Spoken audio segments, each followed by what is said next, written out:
وما أمروا إلا ليعبدوا إلها واحدا لا إله إلا هو سبحانه عما يشركون.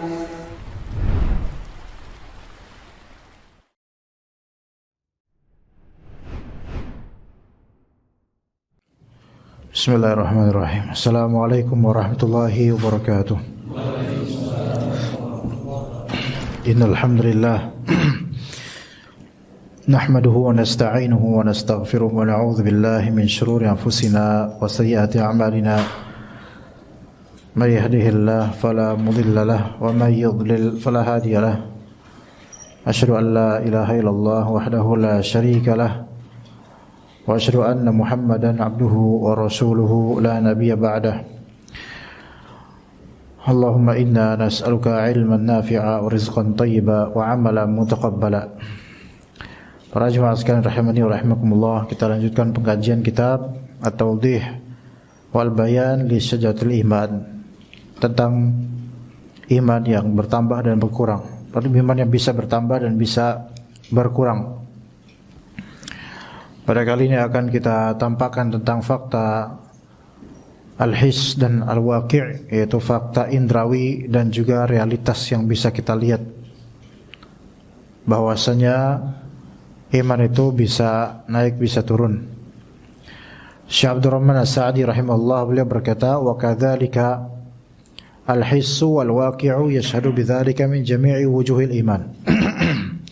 Demikian pula fakta indrawi al-his dan al-waqi', yaitu realitas yang terlihat, memberikan kesaksian tentang hal ini, yaitu tentang seluruh sisi keimanan, seluruh materi tentang keimanan. Fa innan nasa fi ulumil iman wa fi ma'arifihi wa fi akhlaqihi wa a'malihi adh-dhahirati wal batinati mutawafituna tawafutan 'aziman fil quwwati wal kathrah. Sesungguhnya manusia sangat berbeda-beda tingkatan mereka dalam satu, yaitu fi ulumil iman, ilmu tentang iman. Orang beda-beda tingkatannya, ya sesuai dengan intelijensa mereka, sesuai dengan kesungguhan atau tidaknya mereka belajar, atau baru masuk Islam atau sudah lama. Itu akan berikatan dengan seberapa tinggi atau rendahnya ilmu tentang iman. Wa fi ma'arifihi, pengetahuannya tentang iman, pemahamannya. Wa fi akhlaqihi wa a'malihi adh-dhahirati wal batinah. Juga berbeda-beda tingkatan dari segi akhlaknya manusia serta amalan-amalan baik yang zahir maupun yang tersembunyi. Ini mutafawitun. Perbedaan itu tafawutan 'aziman, sangat besar. Sangat besar fil quwwati wal kathrah, dalam kekuatannya iman atau tidaknya, dan dalam banyaknya amal yang dilakukan manusia itu beda-beda. Dan juga wujudul athar, jadi juga pengaruh yang muncul dari pengetahuan atau iman itu juga beda-beda. Beda-beda. Serta wujud al-mawani' juga, serta banyaknya penghalang, yang mana penghalang itu mengurangi pengaruh iman. Bisa ada, jadi imannya ada nih, tapi tetap pengaruhnya itu terhalangi oleh sesuatu gitu. Jadi orang ini punya iman, misalnya penghalangnya adalah lingkungan, pertemanan, itu bisa. Dia tahu ilmunya, tapi karena teman-temannya fasik, maka dia nggak bisa untuk mengamalkan apa yang dia imani. Atau ada juga dia punya iman, dia punya pengetahuan, tapi bukan faktor eksternal, yaitu bukan faktor luar, bukan faktor orang lain yang menghalanginya. Tapi bisa jadi apa? Faktor dirinya sendiri. Entah emang itu syahwat, entah itu syubhat, atau itu bisa jadi faktor psikologis. Ya, faktor psikologis. Ya, gangguan mental, gangguan jiwa. Itu kadang bisa juga menghalangi iman seseorang. Ya bisa jadi menghalangi iman seseorang. Tapi kalau untuk gangguan jiwa, gangguan mental ini semoga Allah Ta'ala berikan pemaafan dan uzur sesuai kadarnya. Karena orang yang terkena gangguan mental itu kerap kali bertindak di luar keinginan dia sebenarnya. Ya, jadi kadang ada dua sisi pada dirinya. Sisi baik, sisi kumat. Ya, kalau udah kumat itu enggak bisa mengontrol dirinya, ya. Kita yang sehat-sehat walafiat ini dari segi mental itu harus bersyukur beneran deh. Karena orang-orang yang terkena gangguan mental dengan beragam modelnya, ya, depresi itu ada beragam modelnya, ya.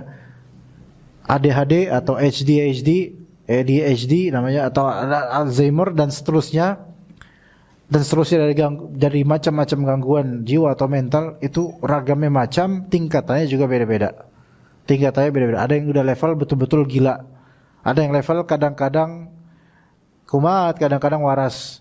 Ada yang level enggak waras sama sekali. Nah, itu beda-beda. Jadi kalau kita ternyata Allah kasih mentalnya itu kuat atau sehat, itu banyak bersyukur. Banyak bersyukur dan tidak menghinakan atau merendahkan orang yang kena gangguan mental. Karena mereka sakit. Orang yang juga sakit fisik juga begitu kan. Kita yang sehat walafiat, tidak berpenyakit fisik, ketika melihat ada orang yang sakit fisiknya, maka kita katakan alhamdulillahilladzi afani amma btalaka. Segala puji bagi Allah yang telah menyelamatkan saya atau menjaga saya dari hal yang menimpamu dari musibah ini, yaitu penyakit. Ya begitu. Jadi harus bersyukur diri kita dan memaklumi kondisi orang lain. Kemudian dikatakan para mukmin yang sempurna, yaitu orang-orang yang beriman dengan keimanan yang sempurna, yaitu al-mu'minun al-kummal, yaitu al-kummal di sini yang sempurna imannya, al-kamil, ya al-mu'minun al-kummal, ya orang-orang beriman yang sempurna imannya. Indahum min tafasili ulumil iman wa ma'arifihi wa a'malihi. Mereka memiliki rincian ilmu iman, pengetahuan-pengetahuan iman dan amal-amal. Mereka punya rincian itu, ma la nisbata ilaihi min umumin katsirin minal mu'minin wa amalihim wa akhlaqihim. Yang mana rincian tersebut tidak dapat dibandingkan sama sekali dengan ilmu dan amal kebanyakan orang beriman. Jadi orang beriman banyak nih, orang beriman. Nah, di antara orang beriman ada yang imannya itu menuju kesempurnaan, tinggi imannya. Maka orang yang tinggi imannya punya rincian ilmu, punya rincian maklumat, pengetahuan, ma'rifat, dan punya rincian amal-amal yang tidak bisa disamakan dengan orang-orang mukmin pada umumnya. Ya, tidak bisa disamakan dengan orang-orang mukmin. Kita orang beriman, alhamdulillah kita beriman. Tapi ada orang-orang beriman yang sangat tinggi imannya seperti Abu Bakar As-Siddiq misalnya. Maka Abu Bakar As-Siddiq radhiyallahu anhu punya rincian ilmu, rincian iman, rincian amal yang kita tuh nggak bisa sampai situ. Ya, kita nggak bisa sampai itu. Rinci di sini bukan berarti harus banyak amalnya, bukan, nggak mesti gitu. Rinci sini itu kedalaman iman, kedalaman ilmunya itu beda. Kedalaman ilmunya beda. Oke, kata Yahya Al-Muzani dikatakan, tidaklah Abu Bakar As-Siddiq itu menjadi orang paling top dalam Islam dengan banyaknya amal, bukan. Tapi karena apa? Karena ada apa yang ada di hatinya dan juga kejujurannya, sidq, kejujurannya. Jadi ada hal yang seolah simple materinya, tapi karena dalam, maka rinciannya itu tidak sama dengan orang-orang yang mungkin hanya ngemut kulit jeruk gitu. Yaitu ngemut kulitnya doang. Jadi beda. Amal manusia pendalamannya beda-beda. Manusia juga kapasitas hatinya untuk bisa mendalami peran dia sebagai iman, sebagai mukmin, mendalami sikap atau mendalami ilmu dia, mendalami salat dia, itu juga beda-beda. Tergantung hidayah dari Allah, kemudian tergantung kapasitasnya, tergantung pula ilmunya, tergantung pengalamannya, dan tergantung pembiasaannya. Kemudian dikatakan oleh Syekh As-Sa'di rahimahullah, fa inda katsirin minhum ulumun dha'ifatun mujmalatun wa a'malun qalilatun dha'ifah. Ada di antara banyak dari orang beriman, ya punya iman, tapi ilmu yang mereka miliki lemah dan mujmalah, bersifat global ilmunya. Bersifat global, yaitu rinciannya kurang. Ya. Dan amal-amal mereka yang mereka kerjakan pun sedikit dan lemah. Ada di antara orang-orang beriman, itu ilmu yang mereka miliki itu dhaifah mujmalah. Lemah ilmunya, dan juga kalaupun memang ada itu ilmu dan lemah, itu masih bersifat global. Masih bersifat global. Kayak gimana bersifat global itu maksudnya? Secara umum, ya belum rincian-rinciannya enggak ada. Atau gini aja ikhwan, jemaah. Kalau misalnya kita dengar imam baca surat apapun misalnya, dan kita nggak ngerti bahasa Arab, kita nggak ngerti arti dari apa yang dibaca imam. Kan kita cuma nerawang doang globalnya. Misalnya kata imam lila fi Quraisy. Lah lila fi Quraisy ini, oh kaum Quraisy ini lagi nyeritain kaum Quraisy. Tapi rinciannya ilaf yaitu perjalanan siang malam, perjalanan di bukan siang malam, perjalanan di atas syita was saif, di musim dingin musim panas. Itu nggak ngerti artinya itu. Nggak ke situ, belum ngerti artinya itu. Maka udah tentang Quraisy kebayang di pikirannya itu orang-orang Quraisy di zaman Nabi SAW, udah seperti itu. Ini masih global sekali. Ya, lemah nggak? Ya termasuk lemah kalau dibandingkan dengan orang beriman yang punya ilmu rincian. Rincinya tahu karena belajar. Karena belajar gitu loh, Pak. Nah, di sini untuk dapat tafasil atau tafsilat, rincian-rincian ilmu supaya dalam itu. Itu dengan ilmu dan amal dan pengalaman. Gitu. Jadi supaya kita tuh dalam ilmunya sebenarnya dengan apa? Dengan tambahan ilmu yang terinci, dengan banyakin amal, biasain amal, dan dengan pengalaman. Itu bikin ilmu itu insya Allah dalam. 3 itu. Dan 3 ini sebenarnya dari 3 huruf. Ain, lam, dan mim semua. Ya, ilmu, alam, amal, dan pengalaman. Semua dari 3 huruf. Ain, lam, dan mim. Semua dari bahasa Arab. Ilmu dari bahasa Arab. Amal dari bahasa Arab. Pengalaman, mengalami, alam dari itu dari bahasa Arab, alam. Terjadi. Dan alam itu juga satu barisannya atau sorofnya juga serupa dengan ilmu. Ain, lam, mim. Ain, lam, mim. Ilmu, alam. Pengalaman, pengilmuan. Cuman beda harokat saja. Ya gitu. Tapi ya gini, ilmu sama pengalaman mana yang lebih bagus, lebih dahulu harusnya? Ilmu dulu lah. Kalau ngandelin pengalaman doang tanpa ilmu, ya kadang salah fatal. Karena pengalaman itu bukan segalanya, tidak menjadi dasar pada asalnya. Tapi pengalaman bisa menguatkan ilmu dan menjadi bukti akan ilmu, gitu. Begitu, ya. Ada orang-orang tua ilmu nggak punya, dia pengalaman itu banyak. Mungkin ada sedikit kebijaksanaan di beberapa sisi, tapi untuk hukum-hukum dia nggak ngerti, untuk akidah tertentu nggak ngerti. Maka harus terintegrasi ilmu, amal, pengalaman. Gitu. Dai-dai yang matang misalnya, dia udah ilmunya banyak, amalnya juga alhamdulillah istiqamah, dan pengalamannya juga ada, makanya lebih matang, lebih dalam. Gitu.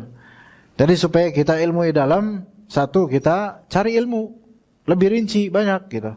Kedua, amalin tuh ilmu. Ketiga, kita hidup dengan pengalaman. Ya. Misalnya kita ilmu-ilmu yang rinci gini. Kalau orang cuma punya ilmu dengan kaedah dan kaku gitu doang dan enggak pernah mengalami, enggak mau tahu dan juga enggak pernah dengar kasus-kasus, maka mungkin yang dia fatwakan ketika ditanya, ya mungkin global aja, dan itu masih menjadi ambigu bagi siapa? Bagi penanya. Jawabannya, jawabannya Ustadz masih ngambang ini. Saya belum ngena sih apakah sama kasus saya, gitu. Tapi coba kalau misalnya Ustadznya pun misalnya ngerti dengan kasus tersebut atau pernah mengalami, dicocokkan dengan ilmu dan amalnya, wah itu kena itu, pas, gitu. Ya, jadi tafsilat ilmu kalau di blending dengan amal yang udah biasa dilakukan atau pernah mengalami, maka itu insya Allah bahasa kita tuh maknyus lah gitu, pas lah gitu, linear lah, cocok, koneksi lah, terkoneksi. Ya, Apa misal apa ikhwan, contohnya. Gini, ada sebagian syekh bilang nih, di antara Syekh Abdul Salam Asy-Syuair, salah satu pengajar di Masjid Nabawi. Selayaknya seorang ahli fikih, karena dia kan ngomongin fikih. Dan fikih itu kan berkaitan dengan realitas kenyataan, ibadah sehari-hari, muamalah sehari-hari. Maka sejatinya seorang yang memang konsentrasi di bidang fikih, hendaknya dia banyak membaur pada manusia dan mengetahui masalah-masalah orang. Gitu. Ya. Hendaknya begitu. Karena apa? Supaya dia nanti kalau ditanya bisa ngejawabkan, dan jawaban antara pertanyaan sama jawaban tuh nyambung, bukan nyasar. Kalau ustadznya misal ahli fikihnya dia enggak pernah tahu kasus orang dan emang enggak mau tahu, terus cuman kaidah-kaidah doang dan contoh-contoh yang di buku, sementara lapangan itu lebih banyak lagi contohnya dibandingkan di buku.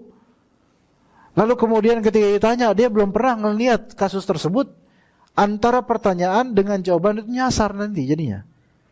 Gitu. Khawatirnya salah paham itu yang bertanya sehingga dapat jawaban salah. Atau memang yang bertanya malah makin penasaran, ini bukan ini maksudnya, ustadznya enggak paham ini. Nah, gitu. Seperti itu. Ya pentingnya ada ilmu, amal dan juga pengalaman gitu. Pengalaman di sini bisa dia membaur dengan orang-orang, tahu masalah orang-orang gitu jemaah. Ya. Dan di zaman sekarang ikhwan, jemaah sekalian, mungkin kalau bapak-bapak ini udah usia yang udah silakan tinggal ibadah aja, Pak.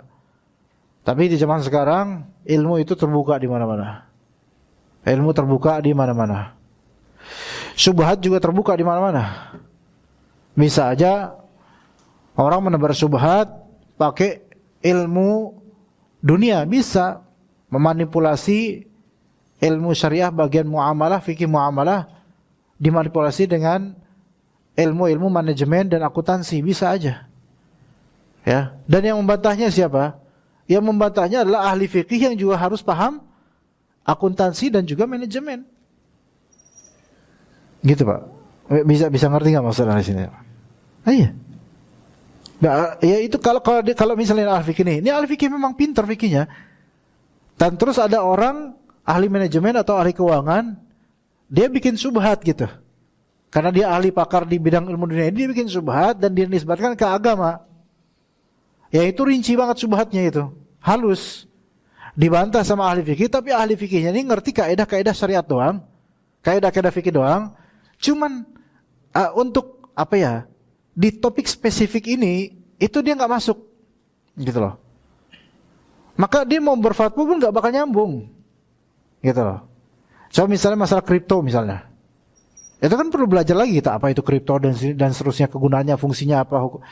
Nah, secara kalau misalnya kita yang belajar fikih tapi kita nggak mau mengenal apa itu dan pelajaran-pelajaran tentang kripto, ya kita nggak punya gambaran, nggak punya tasawur al-masalah, yaitu penggambaran masalah yang kita kasuskan. Seperti itu jemaah sekalian. Ya. Kemudian juga misalnya masalah psikis, berkaitan dengan kejiwaan, emosi. Ya. Kan para ulama membagi emosi itu kalau dalam masalah talak ya, marah ya. Ada marah kecil, ada menengah marah dan bisa menguasai diri, tapi betul-betul keras marahnya. Ada yang nomor 3 yaitu marah kalap, ya, sampai mungkin banting-banting tanpa dia nggak bisa. Dia ada yang seperti itu cuma. Ada sebagian penyakit jiwa yang memang kalau memang udah marah itu kalapnya itu nggak bisa dikontrol. Ada bahasa kita mungkin simpelnya tantrum, tapi lebih dari tantrum, Pak. Dia udah sampai level betul-betul ngancurin barang dan nggak peduli dengan siapa di sisinya dan seterusnya. Itu ada kayak gitu, dan dia nggak bisa mengontrol dirinya. Nah itu ada yang nggak bisa mengontrol dia, ada yang nggak bisa mengontrol tangannya, yang bisa dia kayak tangannya bergerak sendiri. Ya memang ada bisikan syaitan di situ, tapi ini memang penyakit psikologis, penyakit psikis. Ya levelnya level udah psikotik dan semisalnya. Maka ada yang seperti itu. Ya. Kalau itu laki-laki misalnya dalam keadaan seperti itu ngomong cerai misalnya pada istrinya, maka ini nggak terjadi cerai. Karena dia udah nggak mengontrol diri, nggak bisa mengontrol diri. Nah itu juga harus mengetahui gitu loh. Misalnya dai ditanya seperti ini, dai ini harus tabayun dulu. Ini marahnya model apa? Kalau marahnya bukan marah penyakit, maksudnya dia bisa mengontrol dirinya. Ya, kadang-kadang itu marah seperti itu, tetap jadi itu cerai. Sebentar kan, tapi dia marah banget loh Ustaz. Ya marah banget, tapi kan namanya marah, orang bercanda aja ya. Ya semua orang juga pas lagi talak pasti marah, nggak ada pas lagi talak kemudian lagi bercanda, ngejokes. Jarang gitu. Tapi inilah ya namanya marah ya marah lah gitu. Maksudnya udah terjadi cerai.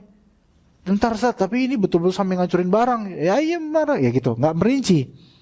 Coba ngelihat kenyataannya ternyata mungkin sudah ada bukti di laboratorium atau dari psikiater bahwasanya orang ini mengalami gejala tekanan jiwa dan semisalnya yang memang itu bisa kalap.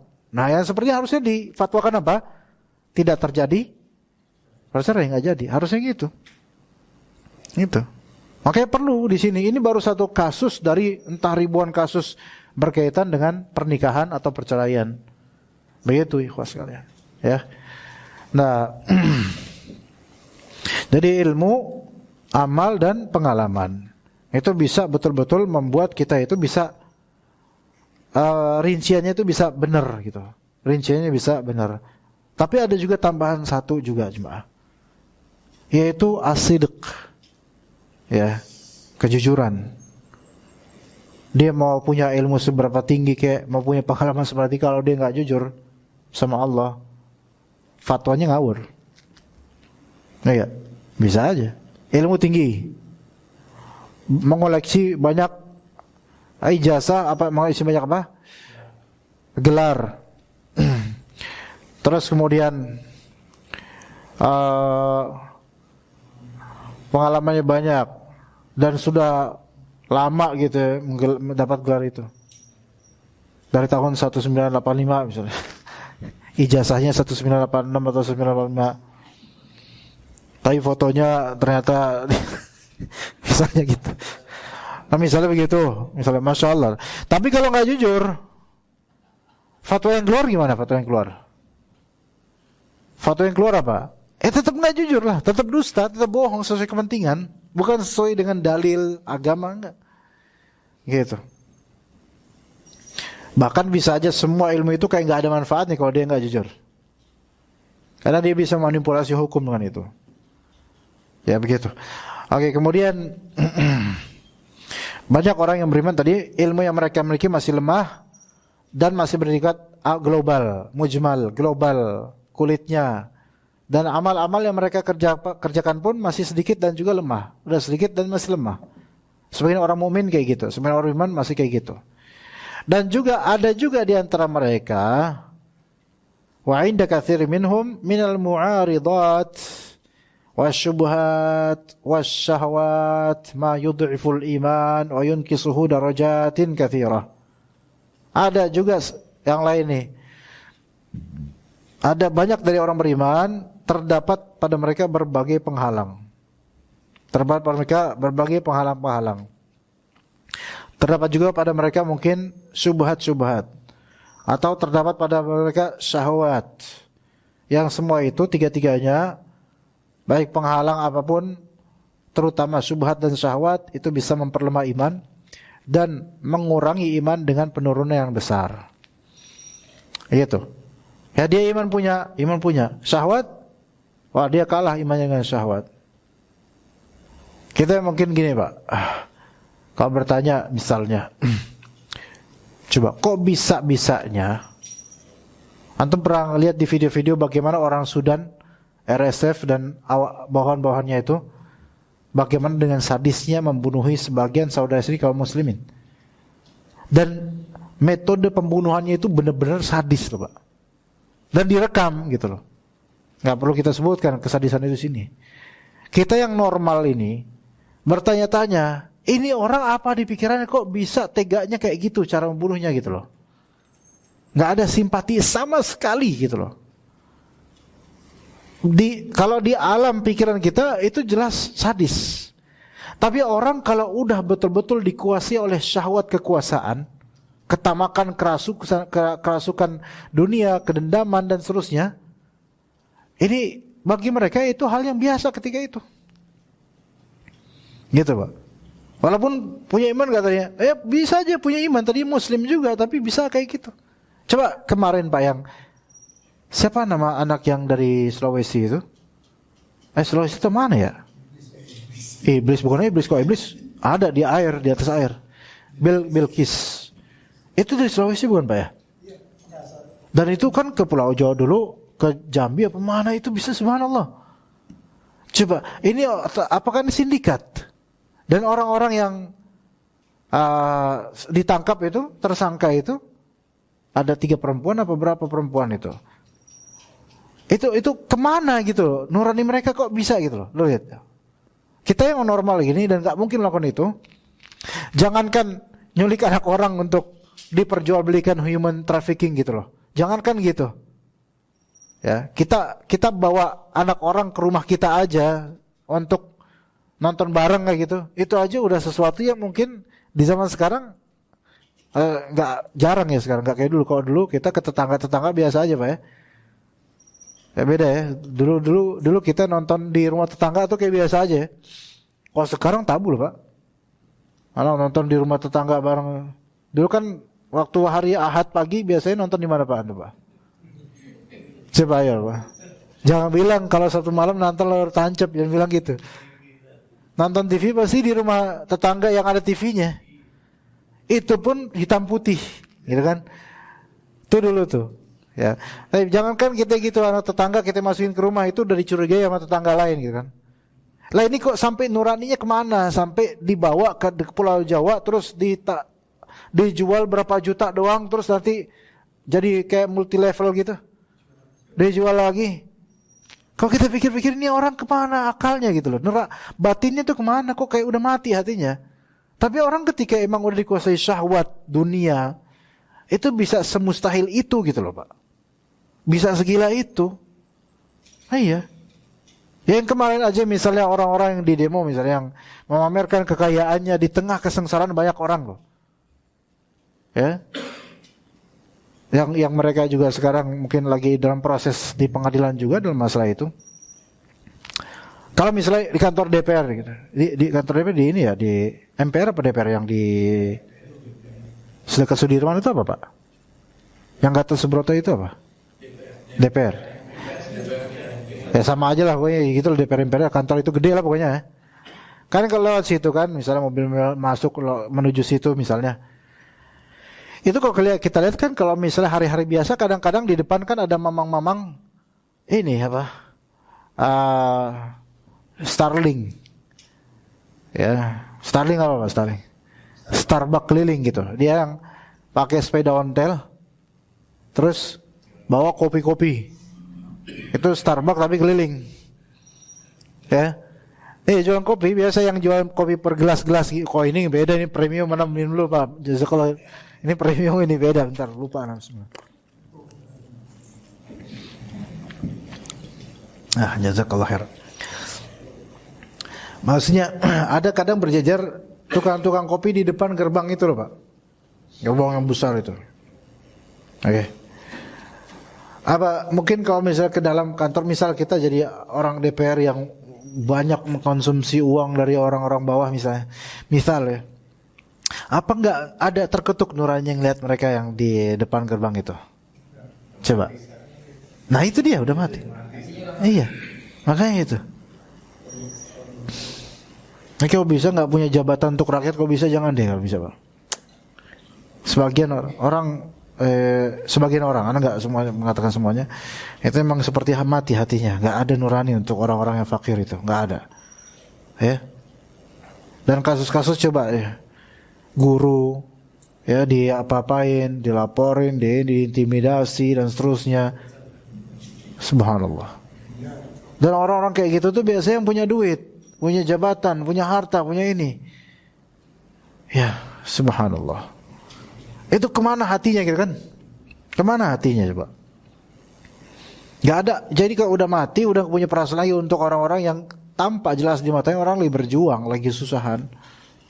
Gitu ya kan. La haula wala quwwata illa billah. Lah, yang seperti ini punya penghalang. Subhat bisa menghalang, atau syahwat bisa menghalangi sampai nggak punya nurani kayak dia. Begitu juga dengan subhat, pikiran, salah pikiran, atau kesesatan. Dia punya iman, tapi karena ada kesesatan, cara belajarnya salah, atau dari guru yang salah, yang tadi dia mau benar malah terhalang jadi kebenaran. Contoh untuk sekarang terutama, ketika ilmu pengetahuan terbuka di mana-mana, mahasiswa nih, kampus-kampus terutama kampus Islam, itu di semua fakultas di universitas kan ada fakultas ada jurusan prodinya kan, itu semua prodi itu diwajibkan untuk ada mata kuliah filsafat misalnya, wajib itu, mata kuliah wajib itu filsafat itu. Kenapa nggak akidah akhlak kayak gitu? Nggak, ini filsafat. Dan dicokokin harus belajar filsafat. Walaupun dia kuliah matematika harus ada filsafat. Memang sih matematika ada sisi juga mungkin falsafahnya ada, tapi bukan itu, beda. Filsafat ini filsafat keagamaan. Ya, itu dicokokin harus belajar itu. Nah, tidak sedikit dari anak-anak muda sekarang, ikhwan, jemaah, yang mereka itu merasa lebih intelek gitu kalau misalnya udah belajar filsafat. Karena di filsafat itu kan banyak istilah-istilah, Pak. Bagi istilah Yunani, Greek ya, Yunani, atau istilah English gitu loh. Yang mana itu kayaknya nikmat banget kalau misalnya baca buku filsafat, karena seolah-olah kebijaksanaan, seolah-olah menarik. Padahal kalau endingnya itu sebenarnya muter-muter filsafat itu. Ya, seolah-olah bijaksana, Masya Allah gitu. Tapi sebenarnya Islam udah cukup. Cuma ini tambahin dengan bumbu-bumbu apa? Nama tokoh-tokoh legendarisnya. Kemudian Barat juga mengakui filsafat ini. Dan kemudian juga istilah-istilahnya keren-keren dan seterusnya. Anak-anak muda banyak menggandrungi filsafat. Jadi apa nanti ke depannya? Syubhat. Dan orang kalau misalnya udah melahap filsafat itu, kepada ulama, kepada ustadz itu udah gak respect. Gak respect beneran. Preman kampung masih lebih respect sama ustadz beneran. Preman kampung ketemu ustadz, ya rokoknya taruh dulu terus cium tangan, itu ketemu ustadz. Untuk preman kampung tuh, preman pasar tuh, ketemu ustadz, ustadz. Ya. Tapi orang filsafat enggak, ustadz. Paling ngertinya bahasa Arab cuma gitu doang, nggak ngerti bahasa-bahasa istilah-istilah ini. Nah, dakwah kedepannya jemaah sekalian untuk anak-anak muda, itu makanya dai-dai yang cuma bisa istilah fikih baru mereka, istilah syariat itu nggak dipakai sama anak muda ini, nggak mau. Mereka tuh maunya kalau emang mau didakwahin adalah ustaz-ustaz yang memang tahu istilah-istilah mereka. Ustaz-ustaz yang nggak gaul nggak bakal mereka dengar, nggak mau mereka dengar. Kayak beberapa orang-orang di Jaksel sekarang yang hijrah versi Jaksel, itu nggak mau ustaz-ustaz yang terlalu ke bahasa Arab, maunya ustaz-ustaz yang gaul, yang ngetren, yang beken, yang baik jemaahnya yang gaul itu. Gitu. Artis-artis coba. Ada nggak artis ke Muslim Muhajirin? Terus disediain kopi? Nggak mau lah ke sini. Mau level apa? Level-level yang sepadan dengan kegaulannya gitu. Jadi memang ada segmennya, memang sih ada segmennya, cuman bahaya juga. Nah, ini tantangan dakwah ke depan seperti itu. Ya, nggak tersentuh mereka dalam dakwah kecuali oleh dai-dai yang memang faham ilmu yang mereka gelutin. Syekhul Islam Ibnu Taimiyah itu salah satu orangnya dulu. Ketika membantah filsafat, beliau tuh nguasain ilmu filsafat juga. Tapi enggak terjerumus di situ, malah membantah filsafat. Ya, ilmu teologi itu beliau tahu ini itu. Tapi enggak tercemplung di situ. Nah, itu yang dibutuhkan nanti di zaman nanti nih, habis ini nih. Begitu jemaah sekalian. Sekarang banyak orang-orang yang kursus ilmu filsafat, filsafat. Iya. Antum mau dakwahi Rocky Gerung sampai masuk Islam, nggak bisa. Itu orang paling bijak bagi para mahasiswa, paling bijak, tapi sampai sekarang belum masuk Islam. Apa harus kita jodohin sama seorang muslimah dulu supaya masuk Islam? Kan gitu. Gitu ya kawan sekalian. Kan muter-muter kan orang filsafat itu. Dikira seolah-olah benar bijak gitu, padahal nggak muter-muter. Kalau antum pikir ngomong apa sih antum gitu. Muter-muter sebenarnya. Kalau kita Islam itu semi simpel, Pak. Dalil, pahamin, jadi hukum. Dalil pahamin jadi akidah. Gitu kan, enak kan ya? Selesai. Ada pakemnya dalil. Itu kalau ini muter-muter istilah ini. Ya misalnya Jalan Walter Monginsidi apa? Atau misalnya Jalan Dewi Sartika. Apa itu jalan? Apa itu Dewi? Itu kan capek. Lu tinggal jalan masih mikir jalanannya gimana? Apa hakikat jalan? Torik. Dewi. Apa itu Dewi dan apa hubungannya dengan dewa? Oh ternyata Ahmad Dhani gitu kan. Tuh, jadi muter-muter ya kawan, jemaah. Dan muter-muter itu nggak ada nonsen, nggak ada juntrungannya. Ini juga bisa menjadi syubhat dan bisa menjadi penghalang iman, penghalang amal. Makanya di dalam ilmu filsafat tuh tentu ada logika dan perdebatan. Poinnya apa tujuannya? Ya udah pointless gitu-gitu aja. Beramal apa yang dilakukan setelah itu? Nggak ada amal, cuman berdebat doang. Udah gitu doang. Ya, perdebatan doang, nggak ada amal. Islam itu pada asalnya melarang perdebatan kecuali ada hajat darurat sekali baru silahkan diskusi, berdebat ya, berdebat sampai ketemu kebenaran. Tapi ini enggak, subhanallah. Mahasiswa banyak disuruh untuk debat, diajarin debat dengan alasan ya untuk kritis, ya untuk kritis. Anda tahu ketua himpunan BEM, Badan Eksekutif Mahasiswa yang belakangan hari atau kemarin-kemarin disiarin di TV, terus ngelawan Roy Suryo. Ya pada ujung-ujungnya ini orang mahasiswa ini kelihatan ini ketuanya aja rapuh sebenarnya, cuman pengen kritis aja gitu loh, pengen ngelawan, tapi nggak punya dasar. Nah selama ini kalau orang, kata sebagian salaf mengatakan, ketika ilmu itu sudah masuk ranah perdebatan, maka akan dihilangkan amalan. Orang kalau cuma ngomong doang, debat doang, amalnya udah nggak ada. Di media sosial pun begitu, debat aja. Ini yang debat pada mau beramal nggak sih? Ternyata enggak, habis waktu mereka untuk ngomong dan bicara. Itu diantara penghalang iman dan penghalang amal. Nah jadi dikatakan ya maknanya bahkan engkau akan mendapatkan orang-orang mukmin itu sangat berbeda-beda dalam ilmu yang sama mereka ketahui, tapi ilmunya juga beda-beda. Ada yang ilmunya kuat, benar, nggak ada keraguan, ada yang gitu. Tapi ada pula yang ilmunya lemah. Satu ilmu yang sama tentang akidah. Ya misalnya, atau tentang sholat misalnya. Antara Pak Fulan dengan Pak Fulan lainnya, ilmu tentang sholatnya beda-beda. Antara ustadz dengan muridnya, ilmu sholatnya juga beda. Bahkan antar ustadz yang sama-sama tinggi ilmu sholatnya, bisa aja berbeda baik kualitas atau kuantitasnya. Kalau kuantitasnya, ya mungkin ini sedikit lebih banyak ilmunya.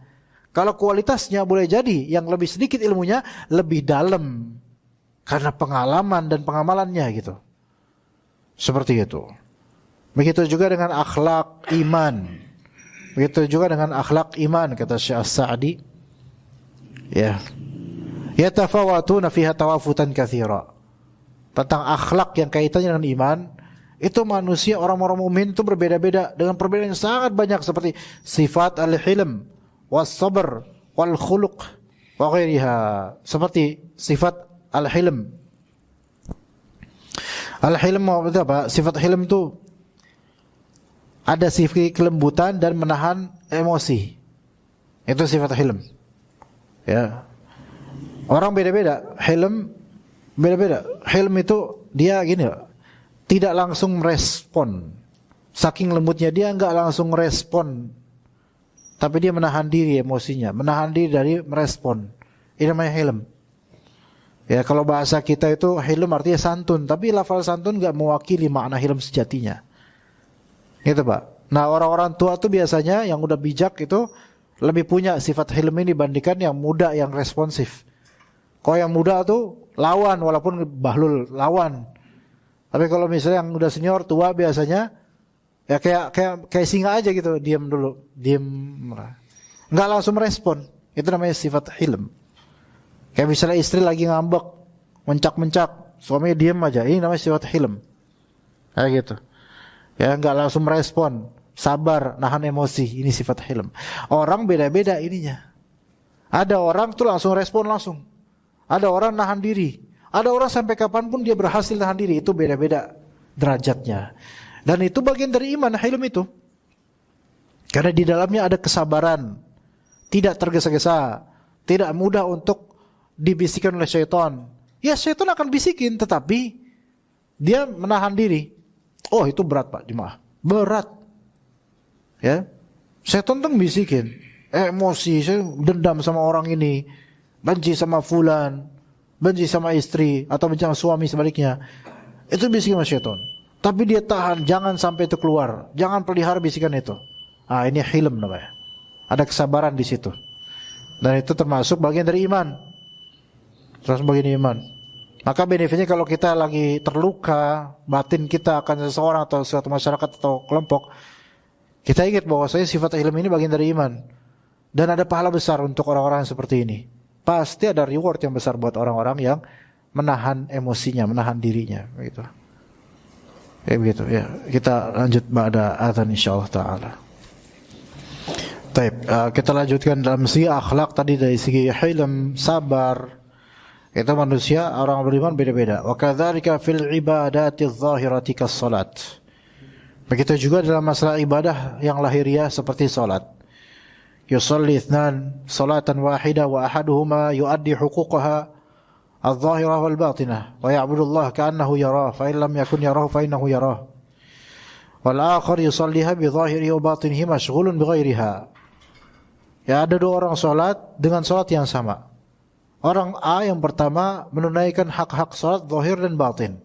Menyembah Allah seolah-olah dia melihat Allah, dan kalau memang dia tidak melihat Allah maka Allah melihat dia. Yaitu berbuat ihsan dalam salat. Nah, satunya lagi yang B itu salat dan zahir terus salat dengan zahirnya saja. Adapun secara batin fikirannya itu kemana-mana. Jadi juga beda dalam salat yang sama. Orang beda-beda, dan itu yang mengetahui hanya Allah Subhanahu wa taala. Jadi ini menunjukkan kalau memang antar manusia itu berbeda-beda, maka ini menunjukkan juga bahwasanya iman itu bisa bertingkat-tingkat, bisa berubah, bisa naik, bisa turun sesuai dengan kondisi. Jadi ada kalanya seseorang yang tadi salatnya tidak khusyuk, besok bisa aja khusyuk. Yang hari ini tidak khusyuk, yang hari ini khusyuk, besok aja terganggu, bisa aja besok terganggu. Ya, jadi iman naik dan turun sampai segitu. Ya. Sallallahu alaihi Muhammad wa alihi wasallam ajma'in. Kelihatannya Pak Toto pasti mau nanya, itu udah kelihatan dari gelagatnya. Ya, silakan Pak. Waalaikumsalam warahmatullahi wabarakatuh. Ya. Topik hari ini yang berkaitan dengan tadi, misalkan Ya. Generasi yang anak-anak muda sekarang itu misalkan cenderung berfilsafat atau memilih dai-dai yang sesuai dengan selera ya. Iya. Pertanyaannya ada dua. Pertama, bukankah memang manusia itu entah ditakdirkan atau apa ya, dia berkumpul, ada sekufu gitu. Iya, berkumpul dengan satu yang pemikiran ya. Pemikiran atau sekufu ya, seperti itu. Anak sekarang gitu. Terus kedua, ini kaitannya misalkan mereka seperti itu kan, itu sunatullah gitu kan. Itu sunatullah. Terus kemudian Rasulullah SAW juga mengatakan bahwa umat kaum Yahudi akan terpecah menjadi sekian, Nasrani sekian, dan umat Islam adalah 73 golongan dan hanya satu yang itu. Nah, maksud anak topik yang artinya berkaitan dengan masalah iman yang seperti barusan ini, terkait nggak dengan firqatun najiyah gitu Ustaz? Artinya yang karena kan mereka masih umat Rasulullah gitu loh Ustaz. Iya. Syukur Ustaz, jazakallahu khairan. Oh iya, adapun orang yang belajar ilmu filsafat itu kan mereka macam-macam, kategorinya macam-macam. Ada yang cuma iseng, ada yang memang serius, ada yang memang menjadikannya sebagai agama, aturan hidup. Itu kan nanti berimbas juga, atau dilihat juga dari segi masih sholat apa enggak. masih fitrahnya masih ada apa enggak. Itu beda-beda orang-orang, jadi nggak bisa disatuin, nggak bisa disamain, karena interest mereka terhadap filsafat beda-beda. Ada yang karena cuman keterkaguman sama istilahnya doang, ada kayak gitu. Ada anak muda, kan namanya anak muda Pak, kita waktu masih usia segitu juga tahu apa sih tentang hidup kan belum gitu. Ada mahasiswa yang pas lagi mahasiswa dia filsafat getol banget, tapi pas sudah berumah tangga dia tinggalin tuh filsafat karena nggak nyambung dengan urusan anak-anak gitu kan. Jadi ada kayak gitu, beda-beda. Cuman gini, karena filsafat ini orang atau petingginya atau orang yang terkena subhatnya itu bisa menularkan subhatnya, mengajak orang-orang menuju ilmu seperti itu yang menghabiskan waktu ya. Memang perlu ada segmen orang-orang yang mendakwahi dengan bahasa mereka seperti itu perlu ada. Kalau sunatullah, ada orang sesat, semua sunatullah. Tapi kita ketika kesesatan tersebut itu memiliki bahasa tersendiri atau gaya tersendiri, maka kita tuh nggak bisa membantahnya kecuali dengan bahasa dan gaya dia, gitu. Antum ngelawan orang liberal, antum pakai dalil Al-Quran Sunnah nggak bisa Pak, nggak pakai logika, gitu. Antum ngelawan budayawan, orang yang menjadikan budaya itu kayak Tuhan gitu, kalau pakai dalil nggak bisa, beneran nggak bisa. Ini bukan berarti kita underestimate dalil, bukan. Tapi kita perlu trik gimana caranya supaya mereka tuh mau dengar. Tapi trik itu bukan bermaksud kita tenggelam di kebatilan itu. Syekhul Islam Ibnu Taimiyah itu di kitab-kitab akidah bantahan terhadap filsafat itu pakai istilah-istilah mereka. Tapi hanya dipakai pas lagi bantah mereka doang, gitu. Ibnu Qayyim di Madarijus Salikin itu istilah sufi itu banyak banget di situ disebutkan. Tapi itu dalam rangka untuk memurnikan ilmu ini supaya tidak sampai dibawa ke ilmu tasawuf yang keterlaluan gitu, yang khurafat dan yang bid'ah. Jadi dia pakai istilah-istilah yang dikenal di ilmu tasawuf, tapi dijadikan dibenahin dengan benar. Buktinya itu istilah-istilah yang dipakai oleh Ibnu Qayyim itu cuma di kitab Madarijus Salikin doang. Di kitab ratusan atau puluhan kitab lainnya beliau nggak pakai istilah-istilah itu. Ini menunjukkan contoh bahwasanya bagus bagi kalau memang ada dai, nggak usah banyak-banyak, ada dai yang memang dia paham istilah-istilah yang subhat dari ilmu-ilmu subhat tersebut, sehingga dia menjadi orang atau dai yang bisa diandalkan untuk menangkal subhat-subhat dari mereka. Seperti itu. Ya, begitu. Ya, kalau sunatullah memang ada, orang sesat pasti ada. Sunatullah itu ada. Tetapi perlu ada juga dai yang bisa menangkal kesesatan mereka dengan bahasa mereka sehingga mereka tuh juga dengar gitu loh. Gitu. Setiap kesesatan dengan bahasa mereka manapun sebenarnya bisa kemudian dialihkan kepada kebenaran. Bisa sebenarnya. Gitu. Semua kesesatan ada celahnya. Baji, ya. Assalamualaikum warahmatullahi wabarakatuh. Waalaikumsalam warahmatullahi wabarakatuh. Saya cuma mau tanya itu Pak Ustadz, apakah ilmu kalam dengan ilmu filsafat sama atau apa perbedaannya? Oke. Ya, ilmu kalam ada persamaan dan perbedaan sama ilmu filsafat. Persamaan intinya itu adalah di masalah logika kok itu. Di masalah logika itu permasalahan intinya. Tapi bedanya adalah filsafat itu memang murni, dia betul-betul merujuk ke bagaimana istilah dan pemahaman dari Yunani aslinya, Yunani, Romawi dan semisalnya. Nah, itu udah jelas tentang ketuhanan, tentang kepribadian, tentang fisika, yaitu tentang bumi dan semesta itu. Nah, kalau kalam itu pada asalnya dia itu ilmu yang hanya dikaitkan dengan masalah-masalah agama, terutama akidah, gitu loh. Tapi versinya adalah versi logika tadi gitu, bukan versi dalil. Dalil itu ngikutin logika, gitu. Dalil itu ngikutin logika. Jadi logika dulu, dilogikakan segala permasalahan dilogikakan, terutama akidah tentang ketuhanan. Di ketuhanan itu dilogikakan. Misalnya Allah Ta'ala punya mata, ini gak logis, padahal udah ada di Al-Quran. Nah Al-Quran lah ngikutin logika ini, harus ngikutin Al-Quran ini, sehingga tafsiran untuk mata Allah Ta'ala atau tangan Allah Ta'ala itu ditafsirkan sesuai dengan logika. Nah, ini ilmu kalam.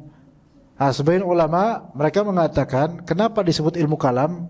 Karena pada asalnya ilmu kalam itu diawali dengan perbincangan tentang Al-Quran itu kalam Allah atau makhluk, gitu. Maka tercetuslah istilah ini ilmu kalam.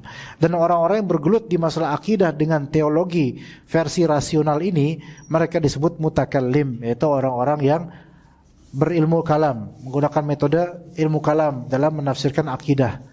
Nah, gitu. Sebagian ulama mengatakan ilmu kalam disebut ilmu kalam karena orang-orangnya kalam doang, gitu. Artinya seneng ini ngomong, mirip sama filsafat, ngomong, debat doang gitu. Juntrungannya nggak ada sebenarnya. Nah, itu ada rahasia gitu. Itu bedanya filsafat dengan ilmu kalam. Kalam itu teologis Islamis gitu loh. Tapi versi rasionalis. Adapun dalil itu ngikutin rasional.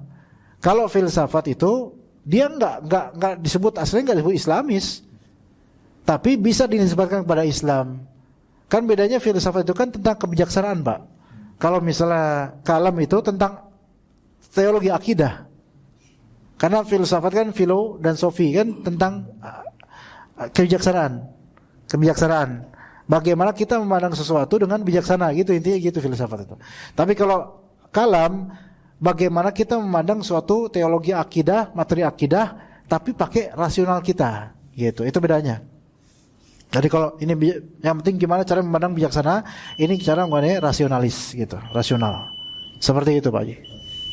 Ya. Ustaz, jazakallahu khairan. Jazakumullah khairan. Assalamualaikum warahmatullahi wabarakatuh. Waalaikumsalam warahmatullahi wabarakatuh. Ya, mungkin cukup sampai situ insyaallah.